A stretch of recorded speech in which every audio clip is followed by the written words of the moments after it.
नमः संस्कृताय मित्रों, कैसे हैं आप। विश्वास है कि आप लोग स्वस्थ होंगे, मस्त होंगे, अपनी पढ़ाई में व्यस्त होंगे।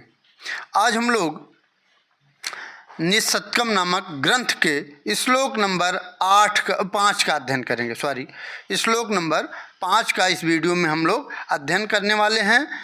और यह जो निःशतकम है यह भर्तृहरि द्वारा लिखा गया है और यह टीजीटी संस्कृत का संस्कृत जो सिलेबस है उसमें यह निःशतकम रखा गया है। निःशतकम के संपूर्ण श्लोक रखे गए हैं टीजीटी में। तो जो लोग टीजीटी की तैयारी कर रहे हैं उनको यह निःशतकम ग्रंथ पढ़ना ही है। ठीक, तो आज हम लोग 5वां श्लोक देखेंगे। इसके पहले हम लोग 4 श्लोक पढ़ करके आ गए हैं। 5वां अगर आप नहीं पढ़े हैं तो मंगलम मंत्रा पर जा करके यूट्यूब खोल लीजिए, मंगलम मंत्रा उसमें टाइप करिए और वहाँ जा करके 4 श्लोक तक देख सकते हैं। ये 5वां श्लोक आज इस वीडियो में हम पढ़ाने जा रहे हैं। ठीक, मैं हूँ मनोज पांडे, आप देख रहे हैं मंगलम मंत्रा चैनल। तो आइए श्लोक के बारे में देख लेते हैं। वाचन करते हैं एक बार। यह एक बात जान लीजिए कि यह भी पृथ्वी छंद में है।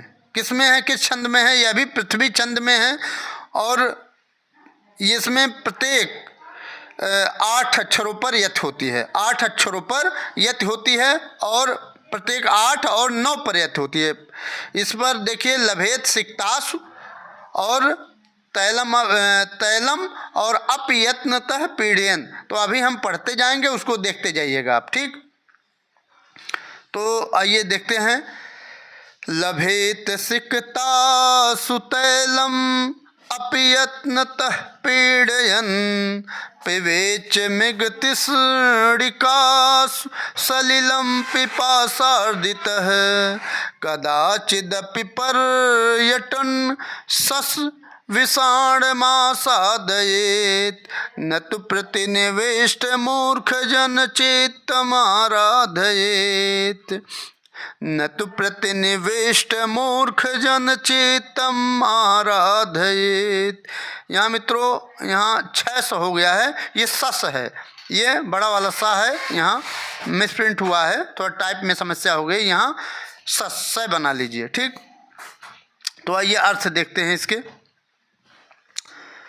भर्तृहरि जी कहते हैं कि यत्नतः, यहाँ से कर लीजिए बड़ा सा। ठीक है, तो यत्नतः मतलब यत्न पूर्वक, परिश्रम पूर्वक कहते हैं भर्तृहरि जी कि परिश्रम पूर्वक अगर परिश्रम कर रहे हैं तो सिक्तासु, बालू से भी, तैलम तेल को भी, बालू से तेल को पीड़यन पेरते हुए प्राप्त किया जा, लभेत प्राप्त किया जा सकता है। विधलिंग, ठीक है, विधलिंग का ये शब्द है। ठीक है, तो कहते हैं कि यत्नतः प्रयत्न पूर्वक अगर आप बालू को भी पेर रहे हैं तो उससे तेल भी प्राप्त किया जा सकता है, निकाला जा सकता है। ठीक, और फिर कहते हैं कि यहाँ पिपासार्दितः मीन्स प्यास से पीड़ित व्यक्ति भी सलिलम पिबेच, सलिलम मतलब जल को भी पी सकता है।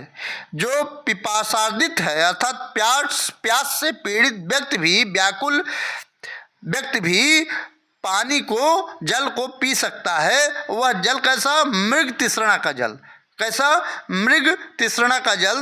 तो मृग तृष्णा के बारे में जानते हैं आप। कड़ी धूप में रेतीले मैदानों में होने वाली जलधारा की मिथ्या प्रतीत को मृग तृष्णा कहते हैं। आप जानते हैं कि हिरण तथा अन्य पशु इसके लिए उस स्थान पर दौड़ करके अपनी प्यास बुझाने जाते हैं, लेकिन वहाँ पर कुछ होता नहीं है, अंत में उनको धोखा होता है। ठीक है, धोखा खाते हैं। ठीक है, आप भी देखते होंगे जब कड़ी धूप में आप देखते होंगे दूर तो ऐसा लगता होगा कि आगे पानी है, लेकिन ऐसा कुछ होता नहीं है, भ्रम होता है हमारा। तो वही होता है मृग तृष्णिका। ठीक है, ये होता है। तो वही कह सकते हैं, भर्तृहरि कह रहे हैं कि पिपासार्दितः, प्यास से पीड़ित व्यक्ति भी पानी को मृग तृष्णा वाला पानी भी पी सकता है। ठीक है, यह संभव है, हालांकि अतिशयोक्ति है, यह संभव है। लेकिन और फिर कहते हैं नीचे, कदाचित, कभी कभी, कभी कभार, पर्यटन, घूमते हुए, पर्यटन मतलब घूमते हुए, सस मतलब खरहा, खरगोश। ठीक है, कभी कभार घूमते हुए सस, खरगोश के विषाण में सिंह को आसादयेत प्राप्त किया जा सकता है। जबकि जानते हैं कि खरहे को सींग नहीं होती है, लेकिन भर्तृहरि जी कह रहे हैं कि यह भी हो सकता है कि कभी कभार घूमते हुए, पर्यटन घूमते हुए खरहे की सींग भी आपको मिल जाए। लेकिन कहते हैं न तो प्रतिनिविष्ट मूर्ख जन चित्तम आराधयेत, लेकिन प्रतिनिविष्ट मतलब जिद्दी मूर्ख जन के, जिद्दी मूर्ख जन के चित्त अर्थात मन को नहीं आराधयेत, प्रसन्न किया जा सकता। जिद्दी मूर्ख के मन को बिल्कुल भी नहीं प्रसन्न किया जा सकता है। ठीक है, उनको नहीं समझाया जा सकता। किसको? जिद्दी मूर्ख को। ठीक है, और ये ऊपर सभी विधलिंग में है। ठीक है, सभी शब्द विधलिंग में है। ठीक, तो ये जान लीजिए, ये कहते हैं कि तेल को भी बालू को अगर पेरेंगे तो उसमें से हो सकता है तेल निकल जाए, तेल प्राप्त कर लें। ठीक है, प्यासा व्यक्ति भी मृग तृष्णा का जल भी पी ले, या कभी कभार घूमते हुए खरहे का सींग भी आपको प्राप्त हो जाए। लेकिन इन जिद्दी मूर्ख जन हैं, उनको प्रसन्न नहीं किया जा सकता। ठीक है, ये रहा आपका अर्थ। ठीक है, अब इससे बनने वाले प्रश्न कुछ देख लेते हैं। यहाँ इसमें जान लीजिए, इस श्लोक में अतिशयोक्ति अलंकार है, ये समझ गए। पृथ्वी छंद है, 8 और 9 अक्षरों पर यति होती है, यह भी जान लिए। ठीक है, और बता रहे हैं आपको,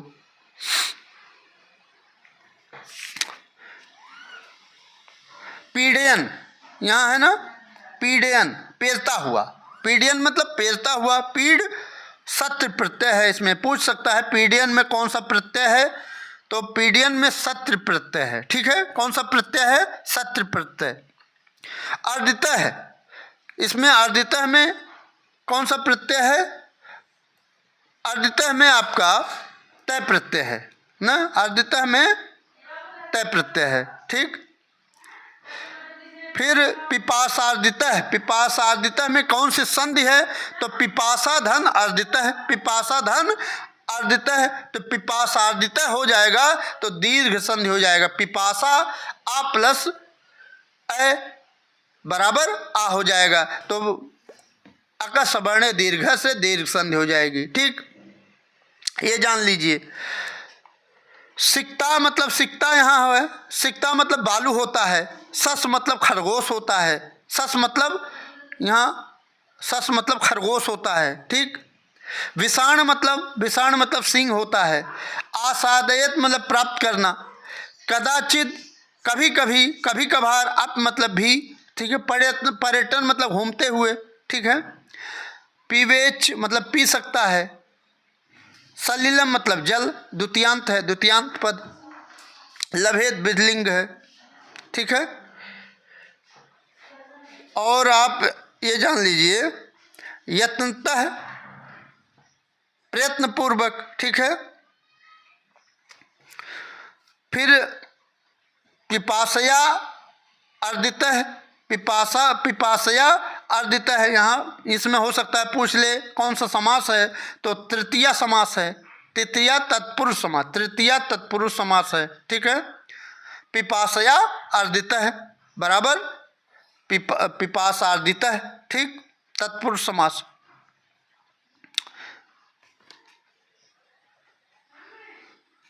पर्यटन मतलब घूमते हुए, जान लीजिए। सत्य प्रत्यय है, पर्यटन में कौन सी प्रत्यय है? सत्य प्रत्यय है। सस विषाणम, सस विषाणम, सस मतलब खरहा और विषाणम मतलब सिंह, ठीक। पिपासया आदित्य मैंने बता ही चुके हैं, तत्पुरुष समास हो जाएगा। और यहाँ लभेत, पिबेत और आराधयेत। लभेत यहाँ है पहले, पिबेत नीचे और यहाँ आराधयेत यहाँ, ये तीनों में क्या है, विधिलिंग लकार हुआ है, ठीक है। तीनों में यहाँ लभेत ऊपर देख लीजिए, पिबेच और आराधयेत तीनों में विधिलिंग लकार है, ठीक है। ये पूछ सकता है कि आराधयेत में कौन सा लकार है, तो विधिलिंग लकार है। इतना अच्छे तरह से लिख लीजिए, कहीं नोट बना लीजिए। नोट्स बनाए रहेंगे तो आगे काम लगेगा। और कोई बहुत इम्पोर्टेंट इसमें नहीं दिखा। पिपासादिता में प्यास से पीड़ित, ये जान ही लिए। तैलम तेल,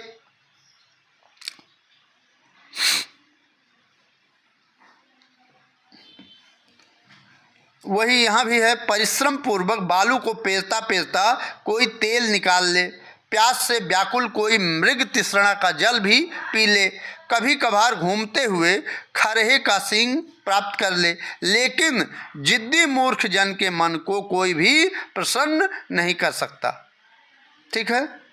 जिद्दी जो मूर्ख जन हैं उनके मन को आप नहीं समझा सकते, नहीं बता सकते कुछ, वो अपनी ही वाली रटते रहेंगे, ठीक है।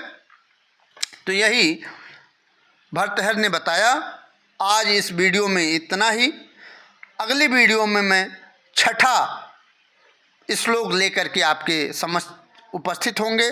तब तक के लिए मुझे आज्ञा दीजिए। नमः संस्कृताय, वंदे मातरम, भारत माता की जय।